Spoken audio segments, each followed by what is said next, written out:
बिस्मिल्लाह अस्सलामु अला रसूलिल्लाह सल्लल्लाहु अलैहि वसल्लम। तो आज का जो टॉपिक हमारा है ना वो है salient feature of long form of periodic table. तो सबसे पहले जो हमने इसके अंदर बात करनी है वो करनी है किसकी भला, वो करनी है पीरियड की। तो पीरियड जो है ना वो क्या होगा, जो हॉरिजॉन्टल रोज होंगी, ये कुल कितनी है 7 है।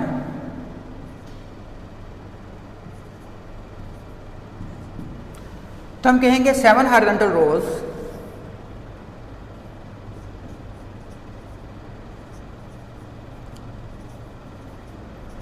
हॉरिजॉन्टल रोज को हम क्या कहेंगे, पीरियड्स। और इनकी जो नंबरिंग है वो कहाँ है, वो 7 है। तो कितने हैं, ये 7 है।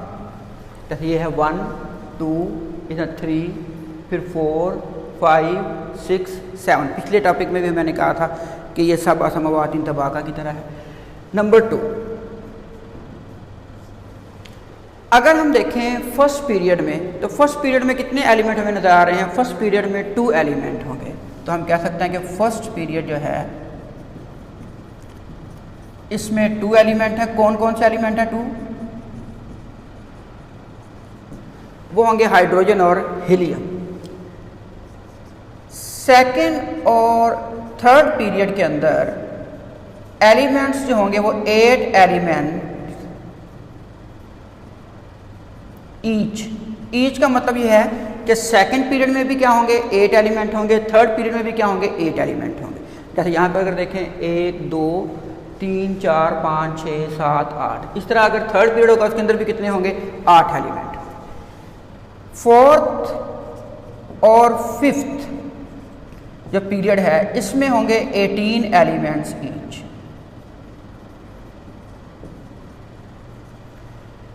जो सिक्स्थ पीरियड है इसके अंदर होंगे 32 एलिमेंट्स।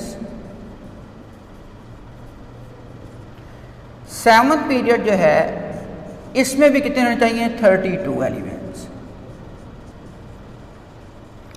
जो पुरानी बुक्स है उसमें लिखा हुआ है जो सेवंथ पीरियड है ये क्या हो गया है, ये इनकम्प्लीट है। और अभी तकरीबन 4 एलिमेंट्स मज़ीद जो है ना वो क्या होने चाहिए, वो डिस्कवर होने चाहिए, लेकिन वो अब जापान ने डिस्कवर कर लिए हैं। तो अब ये कितने एलिमेंट हो गए, इसके अंदर भी सेवंथ पीरियड में भी 32 एलिमेंट्स ही होंगे। इसके बाद हमारे पास आती है इनकी प्रॉपर्टी। तो पीरियड की जो प्रॉपर्टी कल भी हमने पढ़ा था कि पीरियड की जो प्रॉपर्टी है, क्योंकि उसके अंदर इलेक्ट्रॉनिक कन्फिग्रेशन क्या होती जा रही है, वो डिफरेंट होती जा रही है, तो इनकी प्रॉपर्टी क्या होगी, केमिकल प्रॉपर्टी ऑफ पीरियड जो एलिमेंट्स एंड पीरियड वो क्या होगी, डिफरेंट होगी। यानी हम कह सकते हैं कि पीरियड के अंदर जो एलिमेंट्स हैं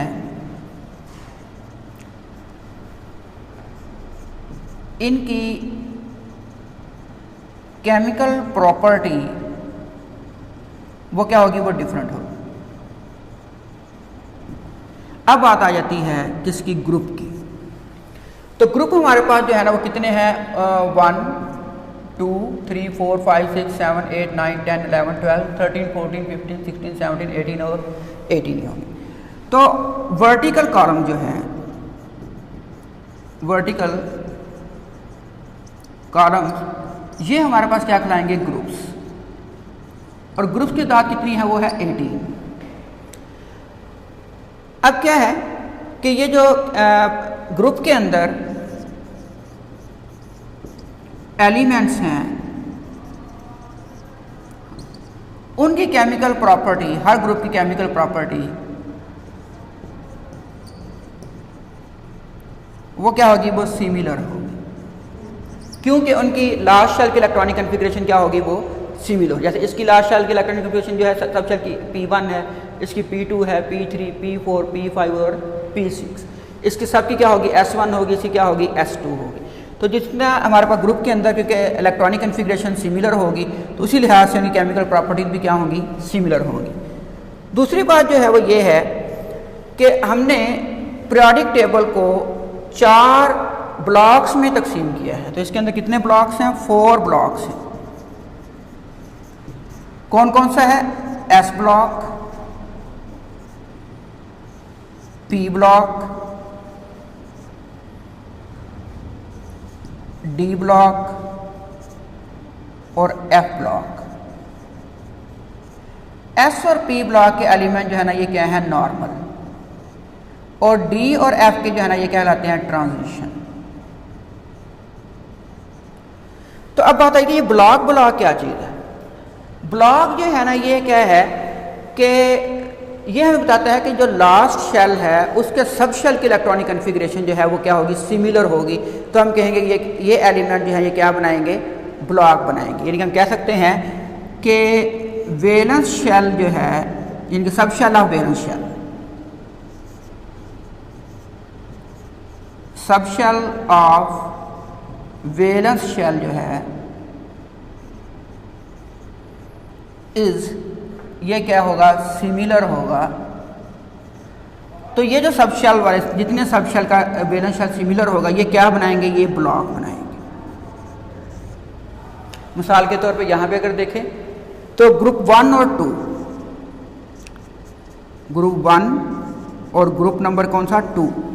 अब ग्रुप 1 की जो लास्ट शेल की इलेक्ट्रॉनिक कन्फिग्रेशन है सब शेल की वो क्या है, NS1। और ग्रुप 2 जो है जिसे हम अल्कलाइन अर्थ मेटल कहते हैं उसकी क्या है, NS2। अब दोनों में कौन सा आखिरी शेल आ रहा है, सब शेल आ रहा है S। तो ये कौन सा ब्लॉक होगा, S ब्लॉक होगा। तो ये ग्रुप 1 और 2 का तल्लुक किससे है, ये है S ब्लॉक एलिमेंट। वजह क्या है कि इनका लास्ट सब शेल जो है वो कौन सा है, वो S सब शेल है, S सब शेल। अगर हम इधर देखें तो यहाँ पे P जो है, P के अंदर 6 इलेक्ट्रॉन होते हैं। जितने इलेक्ट्रॉन होंगे उतने ग्रुप होंगे, ये आप याद रखें। यानी अगर S सब शेल है तो उसके अंदर 2 इलेक्ट्रॉन आते हैं तो 2 ही ग्रुप हैं, ग्रुप 1 और 2, ठीक है। P सब शेल के अंदर 6 इलेक्ट्रॉन आते हैं तो ग्रुप भी कितने होंगे, 6 ही होंगे। ये देखें 1 2 3 4 5 और 6, क्योंकि एक एक करके जो है ना वो क्या होगा, इलेक्ट्रॉन जो है फिल हो रहा होगा। तो इसमें ये NS अगर इसको भी साथ मिलाएं तो NS2 NP1 NS2 NP2 अगर हम पूरे शेल की देखें, तो अगर हम फिर सब शेल की देखें तो ये NP1 NP2 NP3 NP4 NP5 और NP6, इसके अंदर सब शेल, लास्ट सब शेल जो है वो कौन सा है, वो P है। तो इसका मतलब फिर किससे होगा, P ब्लॉक एलिमेंट। तो ग्रुप कौन कौन से आएंगे इसके अंदर, यानी ग्रुप नंबर ये हमारे पास होगा 13 और कौन सा 14 15 16 17 और 18। इनका ताल्लुक जो है ये किससे है, ये P ब्लॉक एलिमेंट से है। अब P ब्लॉक एलिमेंट क्यों है, क्योंकि इनका जो लास्ट सब शेल है वो क्या है, वो P है। इसके बाद आप आ जाएंगे यहाँ पे, तो ग्रुप नंबर कहाँ से लेके, ग्रुप नंबर 3 के बाद क्या है 4 5 6 7 8 9 10 11 12 1 2 3 4 5 6 7 8 9 10।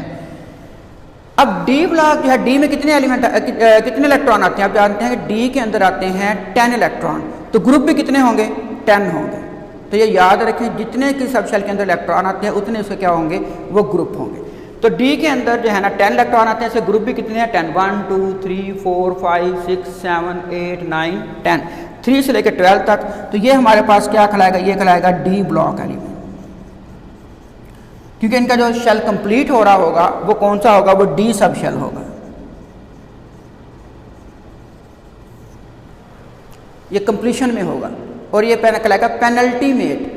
पेनल्टीमेट का मतलब होता है सेकंड लास्ट, कि ट्रांजिशन एलिमेंट के अंदर सेकंड लास्ट शेल जो है ना वो कंप्लीट हो, D ऑर्बिटल जो है थर्ड ऑर्बिटल इसमें होगा, फिर उसके बाद जो है ना वो 4 ऑर्बिटल होगा। तो लेकिन अगर 3D है तो पहले 4s जो है ना वो क्या होगा, कंप्लीट होगा, फिर 3D की बारी आएगी। इस तरह अगर जो है ना ये 5s कंप्लीट होगा तो 4D उसके साथ होगा, अगर 6s कंप्लीट होगा तो उसका तो 5D शामिल होगा।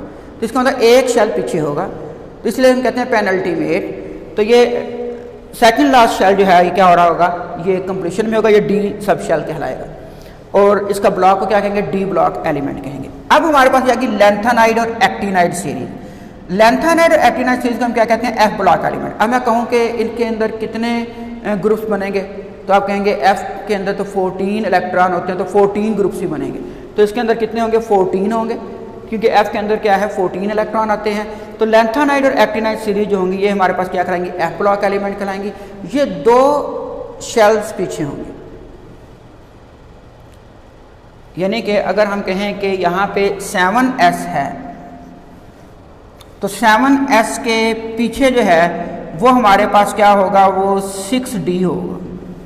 और 6D से पीछे जो है ना वो क्या होगा 5F होगा। इनके 2 शेल पीछे ये क्या होगा कंप्लीशन शुरू करेगा। इससे आगे D ब्लॉक भी मुकम्मल होगा और S भी कंप्लीट होगा। ये आप अगली क्लासेस में जो है ना इसको देखेंगे। तो अब यहाँ पे क्या आ गया कि हमारे पास कितने ब्लॉक्स आ गए 4।